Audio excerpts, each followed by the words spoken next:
Hi, my name is Sam Price, the Crypto Lifer, and every single Friday I give you the top-down macro analysis.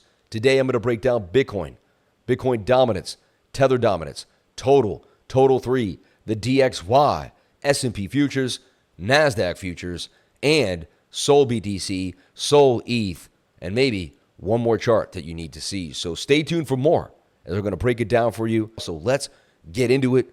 Let's first talk about Bitty Bitcoin. The daily looked like it was going to dump, but it came to previous resistance as support, and after that wick, got a beautiful bounce to the upside. I'm seeing some beautiful things for the daily. As long as we stay above 65,200, I just don't see how we go any lower. We could continue to the upside. Once we break this high here at 68,003 on the daily, we're on our way back to that 71,005 and then to the all-time high. Another thing that I'm looking at right now is a bit of a shoulder, a head, and a right shoulder. It is slanted, but I have seen them break to the upside, a slanted, inverted head and shoulder. We told you they're likely going to continue to print money. That's going to, obviously falter to the dollar and help Bitcoin in the long run. The moving averages are very tight right now. I like seeing that as well. This tells me that a move is coming to the upside for Bitcoin. It's only a matter of time. Now, I know nothing but the fact of my own ignorance. Anything could happen, but this is looking very, very bullish. You could see 83,000 somewhere by August 10th or 12th. It really says it could happen in the next few weeks, but only time will tell, right? That would be an amazing move. Now, what will happen bearishly? Well, Bitcoin would lose the 8-hour 200 SMA. We're kind of right on it right now, and that's a bullish sign. As long as you stay above the 8-hour 200 SMA, I'm also very, very bullish. So this is a key area. I would open up a very big long with a stop below the 200.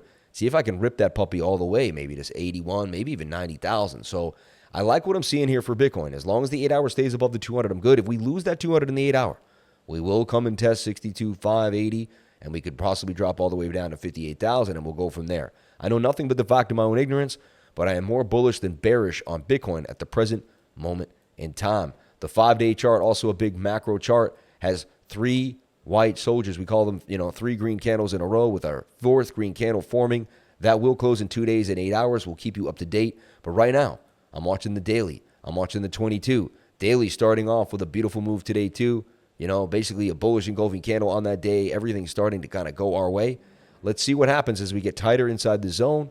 And can we break above that local resistance at 68,290 for a bigger move to the upside? The total market cap in all of cryptocurrency, it's looking really, really nice. Cup and handle breakout. Same thing here. We looked at that little flag and the rising wedge. We'll take care of that now. Hold on, I just deleted something I didn't want to.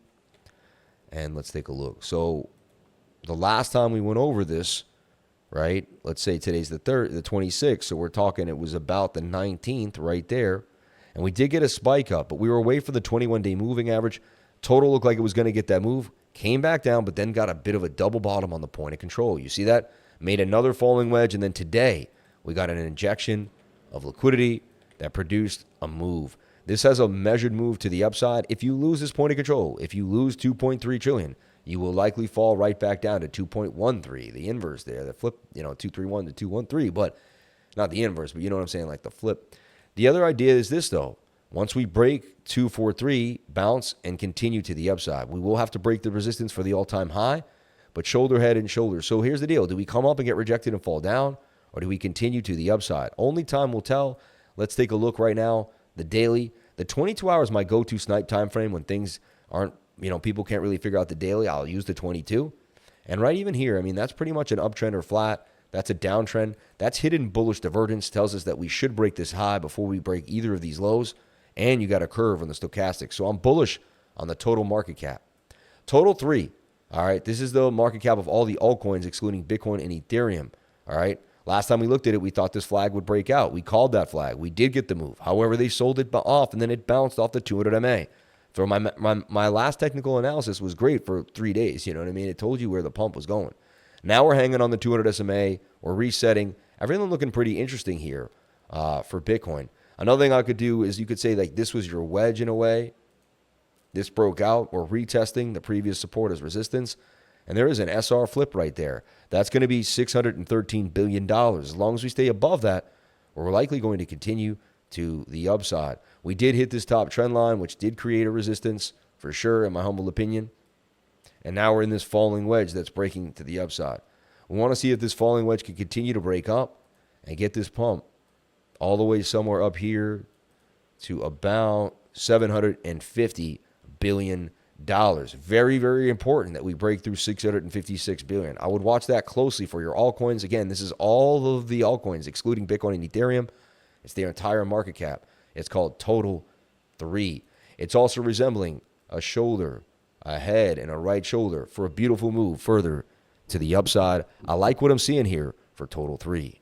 Bitcoin dominance, huge spike. When Bitcoin dominance spikes up like this, watch your altcoins. Altcoins seem to be bleeding or just not getting a lot of love right now. Ethereum ETF made people think altcoins were going to be awesome. Too many people piled in and got smashed. I stay on Bitcoin. I tell everyone I'm stacking Tether. I kept saying I'm stacking Tether. I'm stacking Tether. Look what happened. We had a shoulder, a head, and a right shoulder. We broke to the upside. We had this flag. We broke out. We bounced off the bottom of the channel. We went over this many, many times. All right. And we could kind of see the Bitcoin dominance was, I said, if it can get back inside this, the pattern and bounce, it's going to bounce to the top of the pattern. And that's exactly what it did last night and the night before. Bitcoin dominance taking a move here. Again, at resistance, every time Bitcoin dominance come here, we have had a bit of a pullback. So here's the deal. If this breaks out and retests, hold on to your Bitcoin. We're going to go to freaking 70K or 80K, right? This comes down and comes back down, we can trade some altcoins.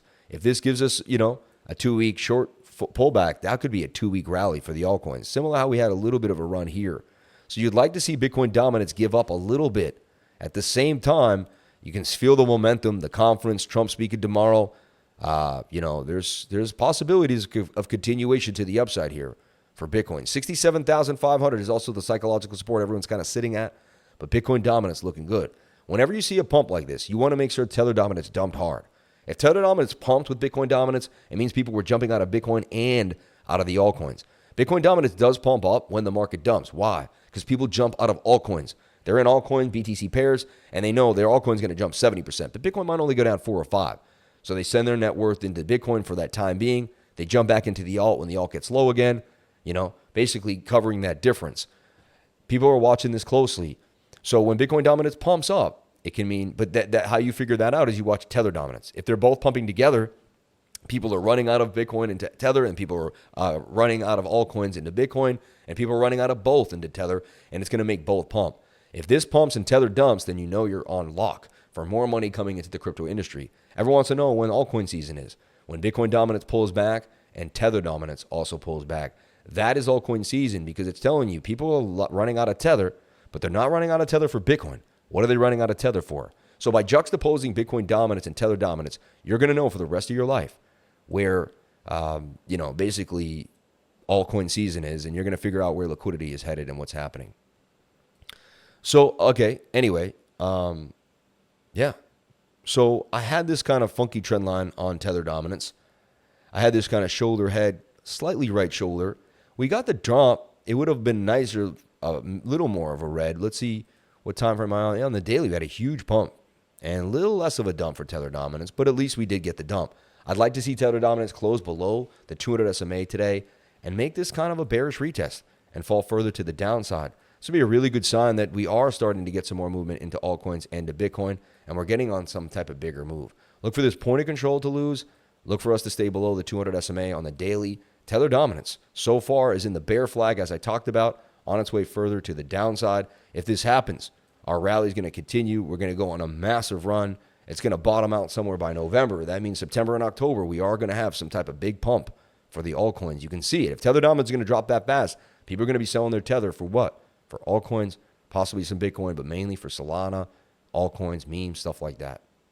The DXY.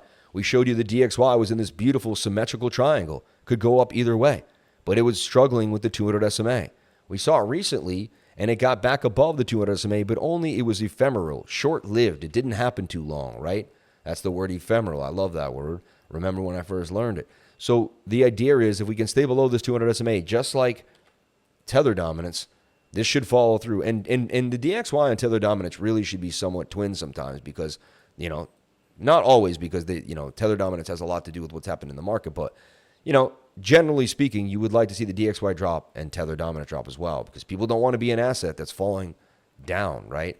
Also, when we look at this, there's a shoulder, there's a head, there's a right shoulder.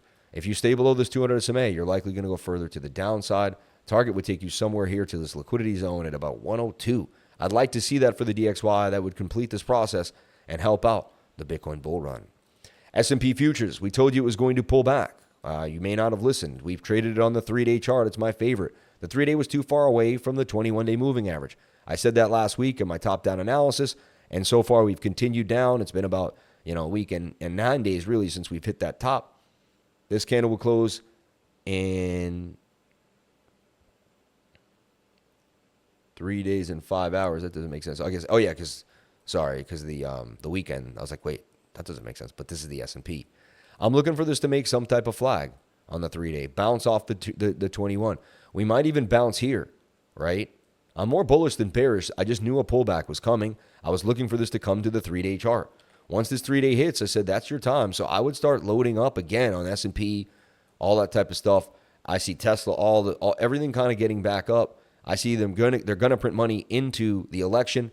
That says this is going to continue to pump. I like what I'm seeing. The daily looking good too. On the falling wedge, I see a breakout coming for the S&P. It looks like if you get in now, or sometime in the afternoon today, and you sell next week at my macro analysis, we will be in the gain. That's what I'm saying. The macro analysis has been really spot on and has really shown what's going on. We take a look at the 3-day chart here. Same thing here for the NASDAQ. We came to the 21-day moving average. I called this. Why? Whenever you're away for the 21, you're going to come back to it. It's my trading style. It's my system. It's how it works. I use the same things over and over again, and I'm super consistent with it. You'll be able to see my strategy if you watch me every day because the consistency will fill in the blanks. So the idea here is we might go a little lower, but S&P's bouncing. NASDAQ might go a little lower to the 50. But either way, I see a big pump coming on the NASDAQ just like the S&P. Sol Bitcoin continues to pump. I told you, if Bitcoin pumps, Sol will pump with Bitcoin, and then Sol will outdo Bitcoin. Sol will go to 400 from 200 and double up. Well, Bitcoin only goes from, let's say, 60,000 to 75,000 or 65 to 80. So Bitcoin will go up like 15 or 20%. Solana will go up way more, 100%, right? So Solana, we talked about it in that flag. We talked about it in this flag. So far, going well. Solana BTC trade is continuing to go to the upside exactly as planned, and now it's making a flag telling you that Solana is going to continue to pump, and Bitcoin's going to continue to pump, but Solana is going to beat those gains. Ethereum BTC can't hang. Everyone got excited by the ETF. I did not. I told them not to stress it. I barely look at Ethereum. I don't even trade it. I know, it's one of the biggest coins in the game. I bought it in at $9, okay? I got into Ethereum very, very early, or $89. So I knew about it at $9, correct me, and I bought in at 89. The 9s correct me, but I remember when the guy told me about it at $9, but I would buy Ethereum at $89.